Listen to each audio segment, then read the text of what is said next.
环球大战线，深入世界最前线。我是董庆豪，向全球各地收看我们节目的观众朋友问好，大家平安。留言告诉我们，您是在全球的哪个地区收看我们的节目？对于我们的讨论议题有任何的想法呢？也欢迎踊跃留言给我们鞭策。好，马上介绍这集的3位来宾。第一位是前立委蔡正元，乔哥好，大家好。第二位国际形势专家赖岳谦，主持人好，观众朋友大家好。还有陆军退役少将厉正杰，金桥好，各位观众大家好。好，欢迎3位专家加入今天的讨论。我们第一个话题呢，马上就要来看到今天全球最瞩目的，可以说是2通热线啊。为什么这么重要？因为就是美、中、俄这3大国的领袖呢，他们这个领导人分别通话，由谁发起的呢？就是由中国国家主席习近平他发起的。他先是跟普丁俄罗斯总统先进行了一个视讯的通话，那强调双方要携手维护全球的战略和平。紧接着几个小时之后呢，习近平接着跟美国总统川普也展开了通话，看看2人都聊了什么问题啊？那川普在这个事后呢，他在他的这个社群平台上发说，他跟习主席进行了一场非常愉快的电话交谈，讨论的东西也是非常包罗万象，从贸易、军事，包含4月的这个访中行也是很多人都在关注，包含台海的议题、俄乌战争、伊朗局势等等。美国呢还要卖中国石油、天然气跟农产品啊，这是川普最喜欢讲的事情。美国又要出货了，特别强调他跟习主席的私人关系是非常良好的。好，看到这个通话非常的关键，在这个时机点因为现在全球很多局势都在发生当中，而且这一次呢，竟然是习主席主动，不一定是主动啦，但是由他来跟2位领导人来做一个牵线。那大家就很好奇了，怎么会在中国在这个时机点做出这样的事情？那可能除了拜个早年之外呢，我们也看到这个中国大陆的领导人在此刻做这番决动，在全球当权的局势里面，包含川普、包含普丁都要卖他面子。那么这2通通话究竟有多高的含金量？我们先请教蔡委员。首先这个谈含金量言之过早，但是有重要事情要商量，这倒是确实的。那什么事情重要的到1天之内要跟普丁打完电话，接着跟川普通电话，这个当然是事先安排好的，所以抓住2边都有空的时间，习近平也有空的时间来跟他们这个视讯通话。对，这当然旁边会有很多的外交部长什么都在旁边来配合跟陪同。那这个电话里面，我其实看来看去，这些对中国都没什么重要性啊。那习近平急着跟他通什么电话？唯一跟中国有关系只有台湾的军售问题。对，台湾军售。所以你说美国要推销石油、天然气给中国，需要习近平打电话给他吗？不需要。你说美国要跟中国谈贸易，这个习近平要打给他吗？也不需要，都是川普在东搞西搞嘛。那你说有什么军事了不起的？所以俄乌战争跟中国更没有关系啊。伊朗局势，难道伊朗有什么事情要透过中国传达给美国吗？这个就不清楚了。但传达讯息也不一定要总统对国家主席这种通话。对。那我想对中国比较重要的就是，现在美国要求台湾编庞大的国防预算，去跟美国购买武器。我想这一部分应该是川普想要主动的从这个。习近平想要主动的从川普得到一定的答复的，这才是重中之重。因为在釜山他们据说没有谈到台湾问题，而现在新闻也好，或者是新华社也好，或者川普的这些这个所谓出 social 也好，他都一笔带过。但是一笔带过这么简短的，有需要打这种电话吗？显然里面很多东西是没有曝光而已。那我们就要去做判断，习近平如果为了台湾问题跟美国总统川普打电话，目的何在？第一个当然是要缩小美国军售台湾的规模，要缩小美国军售台湾的品项，一定是这2个目的嘛。那如果这2个目的习近平打这种电话没办法完成，那习近平这电话就白打了嘛。那可是我想川普会交换条件。那你们有石油啊，你们有天然气啊，你去帮那个伊朗讲一下，俄乌战争你跟普丁讲一下吧，这个是我们这个叫做报价这个川普的报价然后这个习近平的要价，这个谈判本身就是一种交易了，所以他一定会讲得很细啊，哪几项你不可以卖给台湾，金额不可以超过多少啊，不可以多少多少，一定会有这些要求，不然你习近平打的，哎呀，你要慎重处理啊，然后这个妥善啊，不然影响到中美关系啊，这叫泛泛之谈。这么重要的事情不可能泛泛之谈，一定谈完了以后，他的新闻官员对外就是简单2句交代过去，真正的细节不会讨论。那川普也是一样啊，我跟习主席关系很好啊，你看嘛，他帮我买那么多东西啊，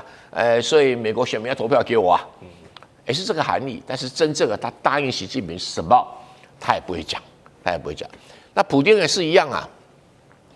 普丁讲的也是台面话啊。哎呀，不管国际局势什么变化，我们2个是永远友好啊，我们要持续发展啊。然后最重要的是，我们仍然是中国的能源的最重要供应者，他一定是，老习啊，你去年买的太少，今年要加码，一定是类似这些东西。那习近平主动打电话给普丁，他没有求于普丁的地方啊，他没有需要跟普丁谈什么事啊。那我想关键应该是帮忙传递重要讯息。至于这个重要讯息是美国要他传的啦，还是伊朗跟他传的，还是哪个国家呢要他来妥为，协商一下？那这个普丁你有什么意见？我可以带过去啊。因为这种有时候非常高机密，谈到一个重要事情的时候，大概就只有这个国家元首跟国家元首要直接去沟通，而不至于是要透过什么外交部长来沟通，会有这种情形出现。没关系，我们让子弹飞一飞，隔2天再观察一下。好，3位大人物确实谈了有哪一些具体的细节，我们现在外界不得而知哦，我们只能做过一些推敲来判断。但是这一次中美俄3国元首的通话，谈论的议题除了值得推敲之外，这个时机点也非常的一个巧妙，因为这个通话时间呢，正是美俄乌3方会谈的前夕，同时也是伊朗局势是要走向和平，还是要走向开战的关键时期。另外就是在中国旁边东北亚这边，日本国会改选之前也有事情在发生，所以可以说在这个时机点展开对话，牵动全球的脉动跟浓厚的战略考量是不容小觑的。所以我们就要继续来深究，习主席跟普丁先是进行了视讯通话，视讯通话是看得到彼此的哦，我们都说见面3分情，然后接着呢再跟川普电话会谈，那就是只用声音来交流了。2场通话2种含义哦。那从这个先后顺序上，还有形式上，里面有哪一些讲究，又会对现在当前刚提到这些全球局势可能产生哪一些影响？想跟赖老师请教。我们来看一下大陆在处理这个习近平跟普丁通电话，跟处理跟川普通电话的新闻处理方式是完全不一样啊。首先跟普丁的是视讯电话，所以后面是摆出2国的国旗都摆在后面，所以这个通话是很正式的啊，这是第一个。第二个，在新闻的画面里面是双框都摆在那个地方。另外一个部分就是在于他们的官方的媒体是头版头就出来了，这个是代表说普丁中国人看普丁是中国的朋友，也就是俄国是中国的朋友。那晚上跟这个川普通电话是电话而已。那电话我们也看到他们的新闻处理方面，就在编栏旁边，就是直接说习近平跟特朗普通一个电话，没有这个照片，没有任何画面，而且放的位置是相对来讲小很多。这代表中国大陆跟美国，它基本上来讲不是朋友，是竞争者，是对手，是合作者这样的一个态势。我觉得这个讯息是放得很明白。那跟普丁通电话的时候，他们的合作的方向是比较深远的例如说包括太空领域，包括很多的领域里面，他们谈的这个合作计划通常是比较久的。可是他跟川普通电话的时候讲的只是说看看能不能在2026年，就这1年，中美的关系能够平稳，就这样子而已，没有什么期待所以我觉得这是一个2个国家的层面不同。那为什么会跟普丁通这个电话？而且普丁也知道晚上习近平会跟川普通电话这代表说中方有告诉普丁说晚上会跟川普会通电话，这代表中俄的关系的互信机制是比较高的，中美的关系没有这么高这是第一个。第二个呢，就是您知道在这个1月31号，川普突然间宣布说印度要向委内瑞拉买石油，2月2号的时候就说我已经跟印度达成了协议。那现在格里尔准备要到印度啊，或者叫印度的官员到美国，要来谈这个协议，要把它形成文本，要签下来。那也就是川普是先跟这个莫迪通了电话以后，他的25%的惩罚性关税拿掉了，换得什么？换得印度不向俄罗斯买石油。另外，也就是有关于这个另外25%的关税降到18%，但是换的什么？换的美国的农产品进入印度是零关税，这个很严重哦。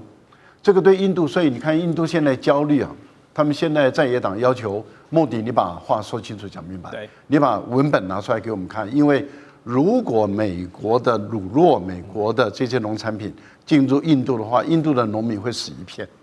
根本毫无竞争力。而印度的农民跟我们不太一样哦，我们的农民数大概就占9%不到嘛。印度的农民是40以上到50，甚至到60哦，它的占比非常高，所以这个对印度的农业来讲会造成很大的冲击。另外，川普有说印度要向美国买5000亿美元的商品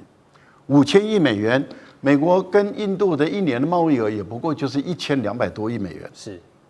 印度向美国出口的是870亿美元，印度从美国进口的是400多亿美元。那你这个400多亿美元，你要发展到10几倍，2年内要做到，顶多3年。那这个印度这个钱哪里找出来？所以等于是你的很多的石油的采购变成要向美国来采购，这个是一个大事。可是对于俄罗斯来说，一旦少了这个能源，印度的这个缺口怎么办？中国大陆可以补，因为这个对于俄乌战争的持续性。跟俄国的经济跟他的未来的能力这个部分里面，我觉得普丁需要中国大陆帮忙。所以普丁的谈话6点中有2点，第一个谈到说我们去年中俄的贸易额有下降，但是还维持一个2000亿美元的水准。但是他在最后一点的时候，他就提到了说，我们俄罗斯是中国能源的最大供应国，所以他还是希望由中国大陆可不可以帮我填补印度的这一块。那我个人是认为，印度现在一直不说他有没有买石油，可是问题就在于没有买石油，川普怎么可能25%不用了？不可能的事情，这个一定会签协议的没有签协议，这些都还不做算。另外，中东的问题，您提到为什么会跟川普打这个电话？川普的林肯号航母已经进入战备状态了，对，它的识别讯号是关掉的。为什么伊朗的无人机可以找得到？大海茫茫，你要找到一个300多米长的这个航母，不是容易的事啊！你的定位、你的卫星、你的追踪器是怎么来的？所以我个人认为，要不就是俄国供应，要不就是中国大陆供应，不然的话不可能够这么精准的无人机直接飞到你这边来。那这个时候发生的事情是发生在2月2号的中午的时候，它是600公里远。距离伊朗的南部，结果2月3号，伊朗公布美国的林肯号航母退到1000到1200公里。那现在美国的军方没有证实说说美国的航母已经退到1000到1200，他没有证实，但是也没有否认。但是伊朗把他的公布出来。那如果这个讯号是中国大陆，这个情报是中国大陆供应的话，对于美国要处理伊朗的问题，那他就必须要想更多了。所以他没有中国大陆的协助，他如何能够妥善的跟伊朗进行和谈判？是。好，赖老师刚刚提到这个林肯号的位置曝光这件事情，我们待会还会有深度的讨论。还有另外一个观察指标，要先继续看到是川习这2人通完话之后的各自表述。川普总统大家都知道他的个性，所以他把这次的重点放在了中国大陆承诺要增加向美国采购大豆提高到2000万吨，还承诺会买美国的石油、天然气、飞机引擎等等，反正就是美国我们有大出货、大胜利那一套论述。那中国方面呢，他只要求一个东西，就是特别强调台湾议题，要求美国要在对台军售案上面务必要慎重处理。所以种种的铺路可以看到，4月份川普去访问北京的时候呢，这个访中行程，台湾势必会成为一个焦点，或者是大国之间的谈判筹码嘛？将军怎么解读这一次？其实这次习近平在跟这个川普通电话之前，他跟普京通电话，我觉得这东西就有绩效在里面哈。可见的，习近平先跟这个普京打个招呼，说我今天晚上要跟川普讨论一些事情，然后让普京能够了解，以免说是普京有错误的解读。我觉得这是第一个。第二个来讲的话，当然最近这个国际纷争很多啦，包括到这个俄乌也正要这个和谈的谈判啊，包括到伊朗这个美伊有没有可能开战。当然，我们都认为是以这个为主，但是没想到台湾问题这个时候也被提出来讨论这代表说台湾问题在习近平跟川普眼中是非常的一个重要的一个框架议题。那台湾在全世界三强，也就是美中俄三强的博弈之下我们很难说是避身事外，这是必然事情。那我们从这个中美双方所谈的条件里面，我们看到这个川普讲的中国会跟他买天然气，也会跟他买黄豆这些农产品，那是不是代表说是这个我们讲比较那一点，是不是说我中国答应给你买这些东西，那你这个军售的部分是不是就不要再卖给台湾了？这我们合理来推算，是不是有这个意涵在这里面所以我们台湾自己本身要留意的一件事情。这个明年这个川普跟习近平今年可能会见4次的面，包括到这个4月份川普去访中然后 APEC 会议可能两个还会再见一面，G20还会再见一次面，之后是不是习近平应邀到美国去访问可能还会再见4次面。这4次面，我们台湾必须要担心的，会不会有我们所说的第4公报会出现？对于美国对台的军售部分来讲的话，我觉得这是我们台湾要留意的一件事情。是，好，稍后回来我们会继续展开美中俄领袖的对话。2月份真的是非常关键的这通电话，可能会牵动伊朗、还有俄乌以及东亚的局势。待会我们向3位专家继续要讨论更多专业的分析，马上回来。